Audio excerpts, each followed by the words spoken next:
अगर आप लास्ट 2 या 3 साल से मार्केट्स को फॉलो कर रहे हो तो अनंतराज का नाम आपने ऑलरेडी सुन रखा होगा। स्पेशली 2023 में जब कंपनी ने डेटा सेंटर सेगमेंट में एंट्री की बात की थी, उसके बाद से इस स्टॉक के अराउंड हमें काफ़ी हाइप देखने को मिली है एंड उसी फेज में इस स्टॉक ने काफ़ी बढ़िया रैली भी डिलीवर की थी।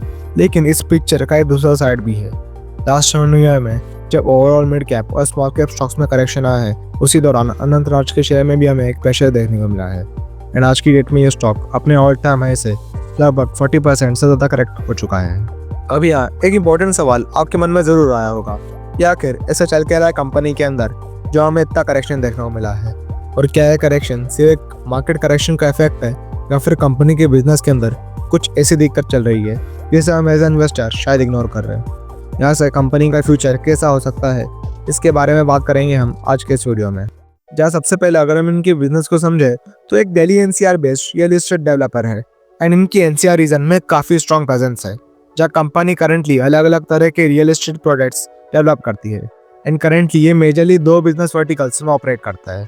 इनका सबसे पहला और सबसे बड़ा वर्टिकल है रियल एस्टेट डेवलपमेंट एंड इसी सेगमेंट के अंदर कंपनी रेजिडेंशियल, कमर्शियल और हॉस्पिटैलिटी जैसे मल्टीपल सब सेगमेंट्स में प्रोडक्ट्स डेवलप करती है और अभी भी ये कंपनी का कोर बिजनेस है, जहाँ से अनंतराज को अपने टोटल रेवेन्यू का अराउंड 80 to 85% आता है। और अब बात करते हैं इनके सेकंड बिजनेस वर्टिकल की, जो डेटा सेंटर्स का है, जहाँ पे अनंतराज ने 2023 में इस बिजनेस में एंट्री ली थी अपनी subsidiary Anantraj private cloud limited के थ्रू।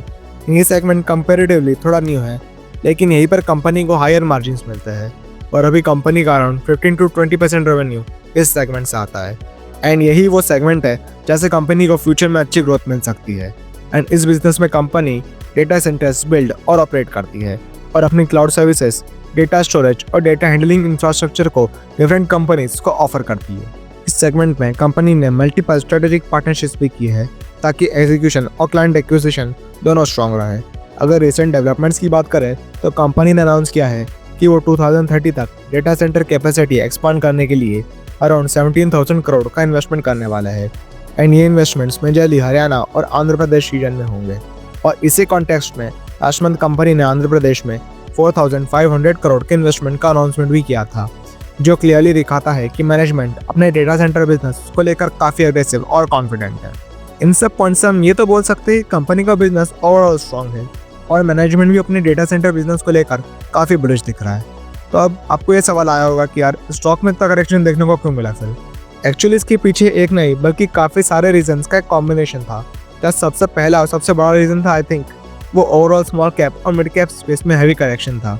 जो लास्ट 1 ईयर में हमने देखा कि कंपनी के फंडामेंटल्स कितने भी स्ट्रॉन्ग क्यों ना हो, जब ब्रॉडर मार्केट में सेलिंग प्रेशर आता है तो उसका इम्पैक्ट फंडामेंटली स्ट्रॉन्ग स्टॉक्स पर भी ज़रूर पड़ता है और अनंतराज भी इस ओवरऑल मार्केट करेक्शन से कंप्लीटली रिकवर नहीं कर पाया है। और दूसरा इंपॉर्टेंट फैक्टर था इस सेक्टर से रिलेटेड कुछ नेगेटिव सेंटीमेंट। जब डीप सीक जैसे एआई मॉडल्स लॉन्च हुए थे तो मार्केट में नैरेटिव बनने लगा था कि फ्यूचर में डेटा सेंटर्स को शायद उतनी हैवी कंप्यूटिंग पावर की जरूरत ना पड़े। उसके बाद हमें डेटा सेंटर थीम वाले स्टॉक्स में एक शार्प डिक्लाइन देखने को मिला था एंड इसका इनडायरेक्ट इम्पैक्ट अनंतराज के स्टॉक पर भी पड़ा था। जो तीसरा रीज़न था आई थिंक वो था कि वैल्यूएशन ऑलरेडी काफ़ी स्ट्रेच हो चुके थे। जहाँ लास्ट कुछ सालों में अनंतराज के स्टॉक में जो स्ट्रॉन्ग रैली देखने को मिली थी, उसके बाद वैल्यूएशन ऑलरेडी काफ़ी हाई लेवल पर पहुंच चुके थे और ऐसी सिचुएशन में नेगेटिव न्यूज़ आते ही investors generally profit booking start कर देते हैं एंड इसी वजह से स्टॉक में करेक्शन थोड़ा और ज़्यादा देखने को मिला था। यहाँ पर एक और इम्पॉर्टेंट पॉइंट था जो इन्वेस्टर्स नोटिस कर रहे थे एंड वो ये था कि रेवेन्यू ग्रोथ स्ट्रॉन्ग होने के बावजूद भी कंपनी के आरओई और आरओसी में इतना स्ट्रॉन्ग इंप्रूवमेंट देखने को नहीं मिल रहा था, जिसके कारण भी करेक्शन में हमें थोड़ा सा कॉन्ट्रीब्यूशन देखने को मिला था।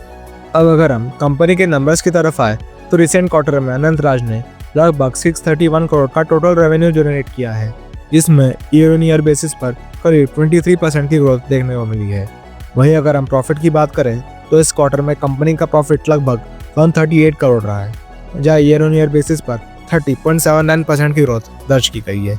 मार्जिन्स की बात करें तो इस क्वार्टर में कंपनी का नेट प्रॉफिट मार्जिन लगभग 21.56 के लेवल पर रहा एंड ये सब पॉइंट्स क्लियरली दिखाते हैं कि कंपनी की ऑपरेशनल एफिशिएंसी इंप्रूव हो रही है। इन सब के अलावा भी इसी क्वार्टर में कंपनी ने लगभग 1100 करोड़ का QIP रेस किया है, जिसका मेन पर्पस था डेटा सेंटर सेगमेंट में फ्यूचर एक्सपेंशन को फंड करना। अगर हम इस ग्रोथ को लॉन्ग टर्म पर्सपेक्टिव से देखें तो अनंतराज ने अपने रेवेन्यू और प्रॉफिट को लास्ट 5 ईयर में काफ़ी स्ट्रॉन्ग रेट से ग्रो किया है, जहाँ ओवरऑल ग्रोथ अराउंड 50% के आसपास रही है। वही अगर लास्ट 3 ईयर्स की बात करें तो इस पीरियड में कंपनी की ग्रोथ और भी ज़्यादा तेज देखने को मिली है, जो क्लियरली दिखाता है कि कंपनी ने रिसेंट ईयर्स में काफ़ी अग्रेसिव एक्सपेंशन और एग्जीक्यूशन किया है। हालांकि लास्ट 10 ईयर में ये ग्रोथ कंपेरेटिवली थोड़ी स्लो रही है, जहाँ रेवेन्यू प्रॉफिट में अराउंड 10 to 15% की ग्रोथ देखने को मिली है। अब यहाँ पर एक काफ़ी इंपॉर्टेंट और इंटरेस्टिंग ऑब्जर्वेशन निकल कर आती है कि इतनी हाई रेवेन्यू और प्रॉफिट ग्रोथ होने के बावजूद भी कंपनी के ROE और ROC के नंबर्स है अभी भी 10 to 15% के रेंज में ही बने हुए हैं। इसका मतलब ये हो सकता है कि मैनेजमेंट इफिशिएंसी और कैपिटल यूटिलाइजेशन अभी तक उस लेवल तक नहीं पहुंचा जितना आइडियली एक हाई ग्रोथ कंपनी से एक्सपेक्ट किया जाता है। एंड यही एक मैट्रिक है जिस पर इन्वेस्टर्स को आगे चलकर क्लोजली ध्यान रखना होगा कि मैनेजमेंट इसे आगे कैसे इंप्रूव करती है। हालांकि बैलेंस शीट के लेवल पर कंपनी की फाइनेंशियल पोजीशन काफी स्टेबल दिखाई दे रही है। अगर कंपनी की डेट की बात करें तो कंपनी ने अपनी बोरिंग्स को लास्ट कुछ सालों में काफी बढ़िया तरीके से कम करा है और इनका डेट टू इक्विटी रेशियो भी अभी एक काफी कंट्रोल बना हुआ है, जो एक रियल एस्टेट कंपनी के लिए एक काफी इंपॉर्टेंट और पॉजिटिव फैक्टर माना जा सकता है। एंड इसी वजह से कंपनी का इंटरेस्ट कवरेज रेशियो भी अभी एक काफी हेल्दी रेंज में बना हुआ है। और यहाँ पे एक और पॉइंट था जो मैंने नोटिस किया कि इनकी जो कैश कन्वर्जन साइकिल है और वर्किंग कैपिटल डेज है, उनमें कंपनी ने काफ़ी अच्छा इंप्रूवमेंट दिखाया है पिछले कुछ सालों में। ये भी कंपनी के लिए काफ़ी अच्छा पॉजिटिव पॉइंट माना जा सकता है और ये दोनों ही पॉइंट्स रियल एस्टेट जैसे कैपिटल इंटेंसिव बिजनेस के लिए एक स्ट्रॉन्ग पॉजिटिव फैक्टर माना जा सकता है। अब जब हमने कंपनी के फाइनेंशियल्स को अच्छे से समझ लिया है तो अब देख लेते हैं कि कंपनी को फ्यूचर में ग्रोथ कहाँ से मिल सकती है, जहाँ कंपनी का सबसे बड़ा और important growth driver I think इनका डेटा सेक्टर सेगमेंट ही है। आज के टाइम में इंडिया में AI, क्लाउड कंप्यूटिंग और 5G जैसे ट्रेंड्स की वजह से डेटा जनरेशन काफ़ी तेज़ी से बढ़ रहा है। चाहे वो इंटरप्राइजेस का डेटा हो, OTT प्लेटफॉर्म्स का कंटेंट हो या फिर AI मॉडल्स का training data, overall data collection और डेटा स्टोरेज की डिमांड लगातार बढ़ती जा रही है। और इसी कॉन्टेक्स्ट में अनंत राज्य से प्लेयर्स जो इंडिया के अंदर ही डेटा स्टोरेज और क्लाउड इंफ्रास्ट्रक्चर प्रोवाइड करते हैं, उनके लिए एक काफ़ी अच्छा लॉन्ग टर्म स्ट्रक्चर टेलविंड बन सकता है। एंड यही रीज़न है कि मैनेजमेंट भी अपने डेटा सेक्टर बिजनेस को लेकर काफ़ी बुलिश दिखाई दे रहा है। और इस सेक्टर को लेकर एक काफ़ी अच्छी चीज़ ये भी है कि यहाँ पर कंपनी को जो मार्जिन मिलते हैं वो ट्रेडिशनल रियल एस्टेट के कंपैरिजन में ज़्यादा हायर और प्रेडिक्टेबल होते हैं। साथ ही जो रेवेन्यू का नेचर भी होता है वो ज़्यादा रेकरिंग होता है, जो लॉन्ग टर्म में कंपनी की ROE और ROC के जो नंबर्स है उसको इम्प्रूव करने में काफ़ी ज़्यादा हेल्प कर सकता है, बशर्ते अगर कंपनी एग्जीक्यूशन सही से करे। इसके अलावा भी जो कंपनी का रियल एस्टेट बिजनेस है वो भी फ्यूचर ग्रोथ में अपना कॉन्ट्रीब्यूशन दे सकता है। जहाँ दिल्ली NCR में इनके ऑलरेडी एक स्ट्रॉन्ग प्रेजेंस है। भले ही रियल एस्टेट एक साइकिलिकल बिजनेस है, लेकिन इस मार्केट में स्ट्रॉन्ग प्लेयर्स को लॉन्ग टर्म में अच्छा फायदा मिल सकता है। तो ओवरऑल देखा जाए तो आनंद राज्य के ग्रोथ ड्राइवर्स मेनली 2 पिलर्स पर बेस्ड है। पहला इनका डेटा सेंटर्स बिजनेस और दूसरा इनके Delhi NCR based real estate operations. लेकिन यहाँ एक बात समझना बहुत ज़रूरी है कि ये पूरी एक ग्रोथ स्टोरी एग्जीक्यूशन पर डिपेंड करती है। कंपनी ने जो QIP रेस किया है और जो लार्ज कैपेक्स प्लान्स अनाउंस किए हैं, उसका रियल इम्पैक्ट तभी दिखेगा जब कंपनी प्रोजेक्ट्स को टाइम पर कंप्लीट करेगी, कैपिटल यूटिलाइजेशन इंप्रूव करें और कैपिटल को एफिशिएंटली डिप्लॉय करें। इसीलिए फ्यूचर ग्रोथ के साथ साथ इन्वेस्टर्स को ये भी क्लोजली मॉनिटर करना होगा कि मैनेजमेंट अपने प्लान्स को ग्राउंड लेवल पर कैसे एग्जीक्यूट करती है। एंड यही चीज़ कंपनी की ग्रोथ के लिए सबसे इंपॉर्टेंट चीज़ बन सकती है। एंड कंपनी के लिए जो सबसे बड़ा ग्रोथ ड्राइवर इनका डेटा सेंटर सेगमेंट है, उसी से जुड़ा हुआ एक बहुत बड़ा रिस्क भी निकल कर आता है, जिसे इन्वेस्टर्स बिल्कुल इग्नोर नहीं कर सकते, जो है एग्जीक्यूशन रिस्क।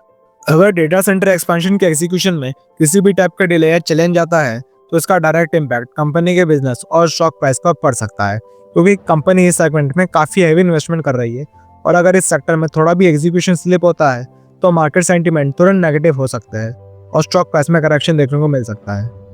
इसके साथ साथ अगर हम कंपनी के रियल एस्टेट बिजनेस को भी देखें, जो खुद एक साइकिलिकल नेचर का बिजनेस है, और क्योंकि अभी भी कंपनी का कोर बिजनेस रियल एस्टेट का ही है, इस सेगमेंट में स्लोडाउन आने पर कंपनी को प्रेशर फेस करना पड़ सकता है। उसमें रेगुलेटरी चैलेंजेस, अप्रूवल्स और रॉ मटेरियल कॉस्ट जैसे फैक्टर्स ऐसे होते हैं जो हर कंपनी को फेस करना ही पड़ते हैं। इसीलिए अगर कंपनी को लॉन्ग टर्म में ग्रो करना है तो इन सभी चैलेंजेस को एफिशिएंटली मैनेज करना होगा।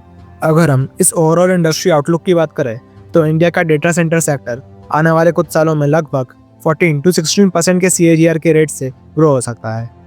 एंड इस ग्रोथ के पीछे कुछ इंपॉर्टेंट फैक्टर्स का रोल होगा, जैसे AI adoption, 5G roll out, cloud computing, digitalisation और डेटा की हैवी डिमांड। अगर हम रियल एस्टेट सेक्टर की भी बात करें तो इंडिया का रियल एस्टेट सेक्टर 2025 में लगभग $620 बिलियन के मार्केट साइज पर खड़ा है, जो एस्टिमेट्स के अकॉर्डिंग 2030 तक बढ़कर $1 ट्रिलियन तक पहुंच सकता है। जहां करंटली रियल एस्टेट सेक्टर का इंडिया की GDP में कंट्रीब्यूशन अराउंड 7 to 8% के आसपास है, जो 2030 तक बढ़कर 13 to 15% तक पहुंच सकता है। तो ओवरऑल देखा जाए तो आनंदराज जिन दो सेक्टर्स में ऑपरेट करती है, दोनों ही सेक्टर्स में आने वाले समय में हेल्दी ग्रोथ पोटेंशियल दिखाई देती है। तो ये था मेरा अनंतराज को लेकर पूरा एनालिसिस। अगर मैं इस पूरे एनालिसिस को शॉर्ट में समराइज करूँ तो अनंतराज के दोनों बिजनेस सेगमेंट्स आने वाले समय में कंपनी को अच्छी ग्रोथ डिलीवर कर सकते हैं। रियल एस्टेट सेगमेंट में कंपनी के दिल्ली एनसीआर रीजन में एक ऑलरेडी स्ट्रॉन्ग प्रेजेंस है, जो कंपनी को स्टेबल बेस प्रोवाइड करता है। वहीं दूसरी तरफ इनका डेटा सेंटर सेगमेंट को लेकर मैनेजमेंट काफ़ी ऑप्टिमिस्टिक दिखाई दे रहा है, और अगर एग्जीक्यूशन स्मूथ रहता है तो यही सेगमेंट कंपनी की फ्यूचर ग्रोथ का सबसे बड़ा ड्राइवर बन सकता है। हालांकि यही पर इनका सबसे बड़ा रिस्क भी मौजूद है।